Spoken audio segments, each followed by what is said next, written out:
Hello everyone. In this part, we will take up the next topic, that is respiration. In the last part, we discussed about the nutrition in detail. So from that, we get the digested food only, and the food is absorbed by the body cells.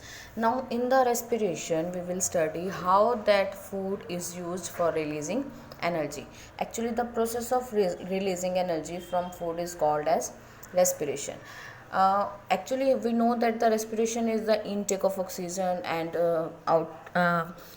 inhalation of oxygen and exhalation of carbon dioxide. But this is not complete process of respiration. This is actually only breathing. Respiration, in this process, the process of respiration involves taking in oxygen into the cells, using it for releasing energy by burning food. Means in this case, in the respiration, the oxygen which is intake by our body is used for releasing energy by burning food and then eliminating the waste products, that is carbon dioxide and water, from the body. This is actually the complete process of respiration. You can see here that food combines with oxygen, which releases carbon dioxide, water and energy. So in this case, we can say that oxygen we inhale and carbon dioxide we exhale. And food is food is break down with the help of the oxygen, which releases the energy, which is very important for us. So the process of respiration, which releases energy inside the cells of the body. Actually, the process of respiration takes place inside the cell of the body. In the lower classes, you also studied that respiration takes place in the mitochondria. Mitochondria is known as powerhouse of cell. Hope you remember that. So actually, respiration takes place in the mitochondria. That's why it is also known as cellular respiration. Cellular respiration means respiration takes place in the cells of our body. Respiration is essential for life because it provides energy for carrying out all the life processes which are necessary to keep the organism alive. What is the meaning of that? If respiration doesn't occur, let us assume if respiration doesn't occur, no energy is produced in our body, and if no energy is produced in our body, we can't do our any life process. So it is very essential for life because it provides energy for carrying out all the life processes which are necessary for the living organism. Now let's comes to the difference between breathing and respiration. Actually, what is the breathing and respiration? Breathing is actually just the mechanism by which organism obtain oxygen from the air and release carbon dioxide. Means only the inhalation of oxygen and exhalation of carbon dioxide is known as breathing. But what is respiration? Respiration includes breathing, means inhalation and exhalation, as well as the oxidation of food. As you studied in the chapter chemical reaction and equation, that the food, and when anyone combines with oxygen, means when oxygen added to any compound, then we can say that oxidation of that takes place. So here oxygen combines with food, so we can say that oxidation of food takes place, and after that it releases energy. Breathing is only a physical process, means only inhalation and only exhalation, but respiration include physical as well as biochemical process. Biochemical means oxidation of food takes place in respiration. Breathing only the lungs are involved, means lungs helps in the inhalation and lungs also helps in the exhalation, but the process of respiration involves the lungs and the mitochondria of cell. As I told you that mitochondria are the powerhouse of cell, means respiration takes place in the mitochondria of our cells. Now we will study how energy released during respiration is stored, means in which form energy is released, how it is stored in our body. Actually, the energy produced during respiration is stored in the form of ATP molecule in the cells of body and are used by the organism when required. How it is formed? Let us see that in our body ADP is present. ADP is actually adenosine diphosphate. It is a low energy content, means it has very low energy, and inorganic phosphate and ATP. ATP is adenosine triphosphate. This is high energy content. You can see that ADP is diphosphate and ATP is triphosphate, means in this case 2 phosphates are present and triphosphate 3 phosphates are present. These are the substances which are present inside the cell. So the energy released during respiration, the energy which is released during respiration is used to make ATP molecule, that is high energy content. molecules from ADP and inorganic phosphate. You can see in this reaction that ADP, it has low energy, then phosphate, and the energy which is released from respiration forms ATP, that is a high energy content which is stored in our body. So energy is stored in the form of ATP. When the cell needs energy, means if we need energy for doing work, for anything, then ATP broke down and it releases energy again. See in this reaction that this is ATP. When we required energy, ADP is released, phosphate plus energy is released, so this energy we can use in our body. So that's why ATP is known as energy currency of the cell. Now we will discuss about the type of respiration. In most of the cases, the organism carry out respiration by using oxygen. Normally, as we define respiration means breathing as well as oxidation of food.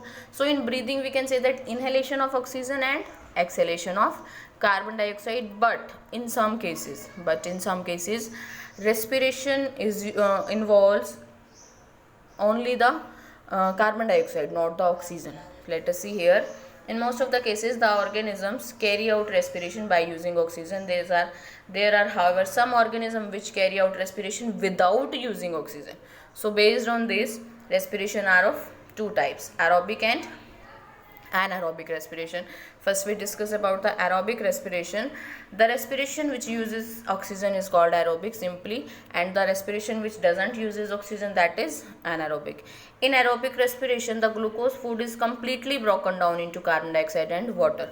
The word completely, it is very important, means in this case all the food which is taken by our body is break down into carbon dioxide and water with the help of oxygen. Aerobic respiration produces a considerable amount of energy for use by the organism, which gets stored in the ATP molecule. Means high energy is produced in aerobic respiration. You can see in this diagram. Actually what happen when we take food, the food which converts into glucose, means the simplest form. After that what happened, oxygen comes. So glucose first convert into a compound, that is pyruvate. So you know that this is the cell and this is the nucleus, this is cytoplasm, or let us assume that here mitochondria is present. So when the glucose enters in the cells, what happen in the cytoplasm? In the cytoplasm, glucose converts into the pyruvate, and this process is known as glycolysis. Now this pyruvate enters into the mitochondria.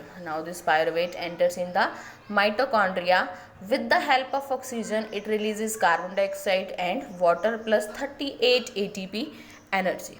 You can see here 38 ATP are released in the case of aerobic respiration. And one more important point is here that in this process no oxygen is used, while in second process oxygen is used. So mitochondria are the sites of aerobic respiration in the cell. The breakdown of pyruvate to give carbon dioxide, water and energy takes place in mitochondria. Now comes to anaerobic respiration. The respiration which takes place without oxygen is called anaerobic respiration. The microscopic organism like yeast and some bacteria obtain energy by anaerobic respiration, means they don't use the oxygen, and this process is called as fermentation. In anaerobic respiration, the microorganism like yeast break down glucose into ethanol and carbon dioxide and releasing energy. Means this step is the same for both aerobic and aerobic respiration, but in the second step there is the absence of oxygen, so there is the release of some other compounds. Anaerobic respiration produces much less energy, which gets stored in the form of ATP molecule. See in the case glucose converts into pyruvate, same process. After that, in the absence of oxygen, means oxygen is not present in case of yeast, ethanol is produced, carbon dioxide is produced, and only 2 ATP are released here.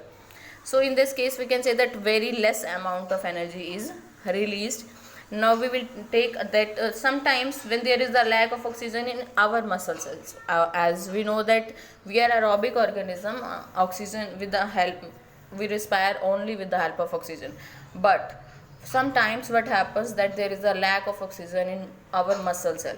So there is another pathway for the breakdown of pyruvate, So here also the pyruvate is converted into lactic acid with the release of a small amount of energy in the absence of oxygen. Means when oxygen is not present due to any case, or you can say oxygen is there is a deficiency of oxygen. So in that case, what happens in our body cells, that pyruvate which is formed in the cytoplasm enters into the doesn't enter into mitochondria.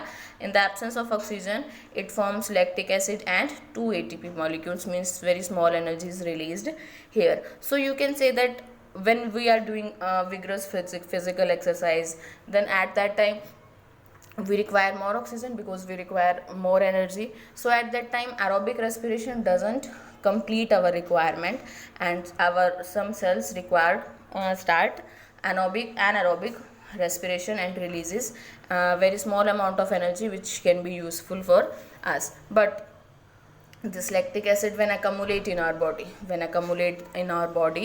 it causes muscle cramps. You had heard about that. Muscle cramps means very pain in the muscles. So by massage, or you can say by taking hot water bath, we can relieve from this pain also. So in the next part we will discuss about the how respiration takes place in different type of organism and human body also. Thank you.